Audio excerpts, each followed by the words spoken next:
Hello, I'm Robin Gibson, and this is your Harvard House Money Morsel.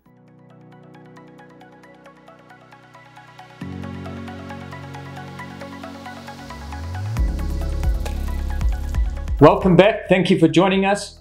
Don't forget to like and subscribe. Click the bell so that you can get a notification when we release a new video. I'm sitting today with Michael Porter. You're all very familiar with him. Michael, thanks for joining us. Morning, Robin. So, Michael, we've had some announcements this week that Anglo and a French company called EDF are in a joint venture related to building solar and alternative energy sources. Give us some sort of idea of what that means for South Africa as a whole. Yeah, morning, Robin.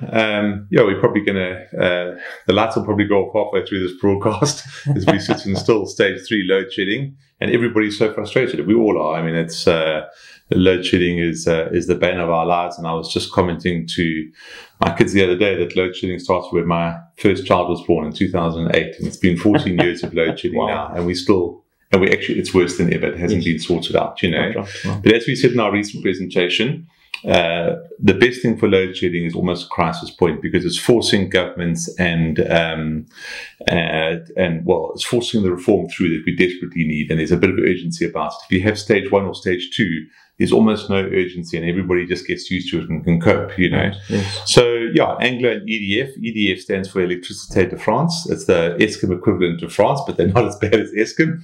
But before you get concerned that we're just importing their problems, they've announced a joint venture called Envusa Energy to roll out renewables across South Africa. So initially they are rolling out 600 megawatts in 2 plants. Anglo itself reckons that they need 800 to 900 megawatts to go off the grid for their operations here. But this joint venture aims to roll out 3 to 4, or I think it's even up to 5 gigawatts over the next 8 years in this country, you know. So, and then actually, funnily enough, the very next day, Rio Tinto announced a joint venture with another French company, Voltaire, to build a solar plant in Limpopo for 150 megawatts to basically power their Richards Bay mineral sands operation. So, I mean, for us, really, what this really just highlights is that the reform is so critical because it basically opens up the playing field, and then there's no shortage of private sector money or willingness. I mean, the mining industry in itself has actually said they can sort out load shedding on their own, because the mining companies can basically build all the electricity we need, and they're very happy to do it. So, I mean, between these 2 plants, between these 2 announcements, that's 750 megawatts. What we said a couple of weeks ago in our presentation was that Skatech from Norway and African Rainbow Capital separately announced another 5 projects of another 750 megawatts. So it's 1.5 gigawatts that's been announced literally in the last 6 weeks. Now, load shedding, each stage of load shedding is 1,000 megawatts for 1 gigawatt. So we've essentially got rid of 1.5 stages of load shedding in the last 6 weeks already. But it will take 18 months to build these plants. Yes. But the wheel is certainly rolling. Yeah.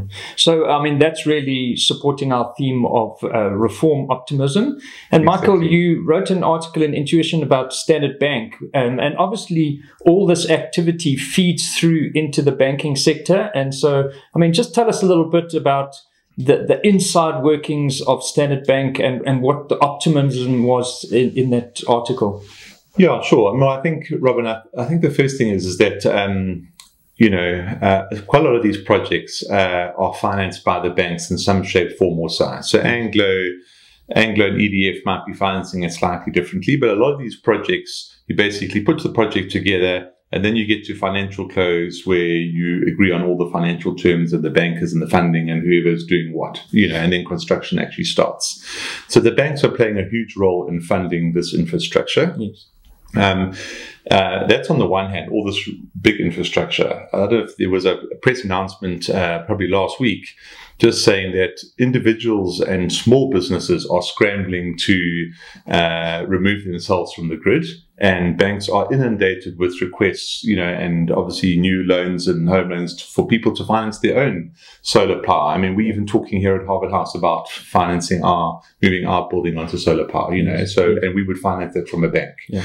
So credit growth is obviously a key thing. I mean, obviously banks lend out money. Credit growth, from 2014 to 2019, before COVID, was probably running at sort of 7-8% a year.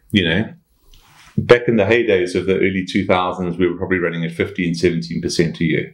But 7-8% is solid. That obviously dropped to negative amounts during COVID. Credit growth is back to 7 or 8%. So we kind of back there. The economy's growing. People are borrowing money. I know there's some stress in some parts, but overall, banks don't lend money if they really don't think they can get it back again. We all know that. And so the environment for banks is actually quite conducive, and yet the frustration is that Standard Bank is trading on a very, very low multiple. So on average, over the last 12 years since the financial crisis, Standard Bank has traded on a price-to-book ratio of 1.6 on average. It's fluctuated a bit, but I mean on average. Currently, it's trading at 1.1. Sure. And that implies that there's no growth out there for Standard Bank, or that bad debts are just going to, explode, or they can't get good returns or anything like that, which is not the case. That's not what the results basically show.